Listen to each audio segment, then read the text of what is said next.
Oh, it's that time again. It's 2K Kingslayer, aka 2KK, back here in the 2K film room, where we're going to be breaking down a very special money play today. Before we get into it, I'm going to ask that you please look in that little left-hand corner there, and you're going to see, first of all, my Twitter handle, so go follow me over there. I post a lot of 2K-related stuff, and other things, music-related, TV-related. And secondly, I'm going to ask that you please hit the like button and the subscribe button if you haven't done so. My goal with this channel is to promote sim gameplay within the online community as much as possible. So again, if that's something you support, please like and subscribe. Thank you very much. Alright, so let's jump into it today. We got a question from a subscriber asking if I know of any plays or freelances that can work for a team that doesn't have good shooting, similar to the Princeton Chin. And yes, I do have something cooked up for you here, and it's an old reliable play that they brought back from 2K18. And if you look at my little sticky notes on the left-hand corner of my screen next to the TV, you're gonna see that this is a good play for shooters that are subpar, let's say, so Rajon Rondo type of shooters. It works pretty well against a 2-3 zone, and we're gonna see why a little later in the online gameplay. And the idea is that you're gonna attack the rim as much as possible from different angles. So, before we get into it, real quick, I just wanna say that what I'm gonna do with my money play videos this year is, rather than trying to fit in 5, 6, or 7 plays into one video like I did last year, I'm going to try and be more detailed and focus on specific plays, one at a time. And my criteria for what a money play is this year is going to be a play that gives you 3 or more options to score. So just wanted to clear that up. So let's jump right into this Lakers money play number 1 here in the gym. Now, as always, I'm going to show you how the play works in the gym, and then we're going to jump into an online game to show you that this does work against real humans. But the name of the play is Fist 2-4 Weave. If you don't know how to call plays, I'll put a link at the end of this video explaining how to call plays, but it's going to start off like this. Our first option, LeBron moves to the side. Oh my goodness, that man has a family. Throwing it down on his old Cavs team. So let's slow this down. We have a little fake handoff here with Kentavious Caldwell-Pope sliding around, but instead of handing it off, the center comes up, sets a screen, and LeBron James, with no regard for human life. Still weird to see LeBron in a Lakers uniform. But here's another option. Okay, so we do pass it off this first time. We choose a fake handoff the second time. Then we get a screen and a pop, and Brandon Ingram knocks down that one. So let's run that back one more time.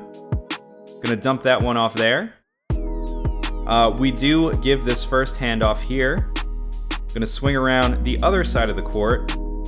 We fake it here, we don't give a real handoff. Then we get the screen from Brandon Ingram. He kind of slipped there, popped out, and gets a nice open jump shot from mid-range.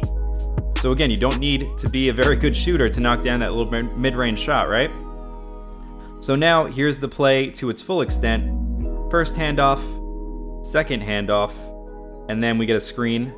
And then we're going to throw the lob to JaVale McGee. Not Shaqtin' a fool there. Looks pretty good. So again, first handoff, second handoff. And then we get this screen right here. Throw it up at the rim. JaVale finishes. So that's the basics of how to run this play. Now, I was going to jump into a Play Now online game, but as it turns out, I got matched up with the Celtics, and this idiot decided to pick white uniforms when I was at home. He ended up losing the game anyway, but I can't use this game to show you guys. It's too confusing. There's a bunch of white jerseys out there, but I just want to put that guy on blast for that. So I couldn't use the Lakers 2 times in a row because of the new Play Now system, so I was like, alright, you know what? Let's use the New Orleans Pelicans because this is the perfect example of a team that does not have good shooters. Okay? So we're going to start off here. So keep in mind your objective with this play is to attack the rim from different angles. And what's going to happen is you're going to get to the rim a lot, you're going to get fouled a pretty decent amount, and you're going to find shooters wide open like right there. And that was actually a sloppy run of this play, so let's see if we can get a cleaner look here. So we're going to pass off here. Now you're going to see they followed the ball, right? And Drew Holiday went the opposite direction. Now, if you follow the NBA, you know that Drew Holiday, he improved as a shooter last year, actually, when he slid over to the shooting guard position. But he's certainly not a great shooter, right? When he throws one up, you can't necessarily count on it to go in that consistently. But look how open he is here, and that was a defensive mistake on his part. What happened was I caused misdirection with that handoff. Since I faked it the first time, he didn't know what I was going to do there. He off-balled and made a mistake. So, let's move on. We're going to run this play again, this time from the left side of the court. We're going to choose to drop it off there. Second handoff is good. We're going to take this pick. We actually do a bad job with that pick. We went inside, but we dropped it off to Anthony Davis for the nice little midi. So, we run that back again. We make both passes initially. AD comes up for the pick. I go inside the pick, and I lost my man there. Kicked it out to Anthony Davis. And that's right in the paint. It's a jumper, but it's AD right in the paint, wide open. And that's a high percentage shot. That's what you want. So on this possession, I'm going to show you how you can sometimes delay a pass, and that'll throw the defense off. So we get the score there. Let's slow that down and show you guys what I mean by delaying the pass. So instead of handing off, I fake the handoff, but then I see that the defender is sagging off of him because he was playing off ball. So I managed to get inside with Drew Holiday and get that dump pass to Anthony Davis. Okay, so you can utilize delays in this. It doesn't have to be that you hand it off as soon as the player is right next to you. All right, so again, messy here, but check this out. AD throwing it down. Now, if you look at his defense here, he's actually playing a 2-3 zone and he's off-balling, okay? So, the cheesiest of cheese. So how do you beat a zone defense? Well, you attack the seams, right? So what happened there was I bobbled the ball, but I saw diagonally there's a little seam there, and I penetrated. When you penetrate from certain angles against the zone defense, it's going to collapse, and you're going to be able to find an opening for a dump pass like I did to AD right there. And what's nice about this play is there's always somebody hanging around the rim, like right there. Speak of the devil, I didn't even know that play was coming up, but you see what I mean. So you can see that I've been struggling to score in this game, and it's partially because my guys can't shoot. But my opponent had to call a timeout because I was making this comeback here. We're going to go back and take another look at that play that I just showed. He decided to switch now to a 3-2 zone defense instead of a 2-3 zone, and he's off-balling again. Once again, this is not going to work because all you have to do with this play is find the seams, and like I said, there's always a big man hanging around for the dump pass, and that's how you beat the zone defense. Now, honestly, I really don't run into a lot of people playing zone online. I think people have kind of wisened up to the fact that it's just not a very effective way to play, unless your opponent has no idea what they're doing. But you're going to see my opponent ends up going back into man-to-man after the zone stops working. So we're going to continue with the weave. We've cut the lead to 2. It's a low-scoring game, and that's going to happen when you have players like the Pelicans who don't necessarily have a ton of shooters. But you can see we finally tie it up with 3:28 remaining in the fourth, and he just keeps calling timeouts as that lead continues to dwindle, and we're just going to go back to our money play. So handoff there.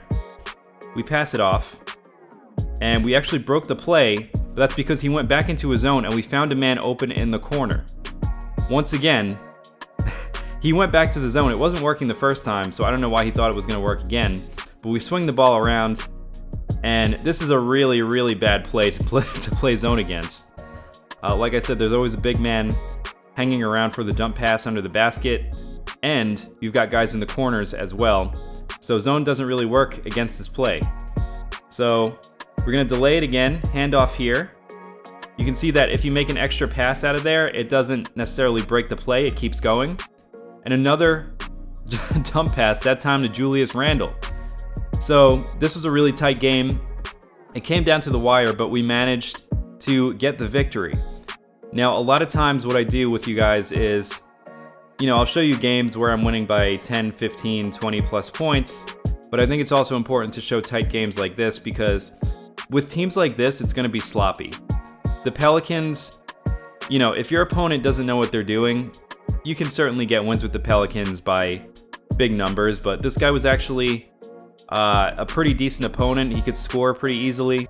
And what he did by going to the zone against this particular team was actually kind of smart basketball, because I really didn't have shooters out there. But we took advantage of it with this weave play. So again, just looking at the box score here, Anthony Davis was our high man, 14 and 8. And a lot of other guys chipping in there. Darius Miller, Julius Randle, Drew Holiday had a pretty good game. And looking at the team comparison, peep the three-pointers on my side. 1 for 8, 12%. Okay? But 49% overall, because we continue to attack the rim and get good shots. So free throws, that's more than I usually get. I usually don't get 9 free throws. I talked about it in my last video. That's kind of my personal weakness, but this offense allows you to attack the defense as much as possible. Points in the paint, we dominated 28-18. Rebounding, you're going to get a lot of rebounds because, like I said, there's always a center kind of hanging around, and we got 12 offensive rebounds in this one, and that's why, because of that specific play. And if we look at the shot breakdown on my side of things, I mean, everything is right around the rim, and that's how we managed to get this victory. So hopefully this is helpful and this answered your question. Please let me know any other questions that you guys have, any type of money plays that you're looking for. I'm going to be doing a lot more of these tutorials, obviously, so hit me up in the comments section. And until next time, happy gaming, y'all.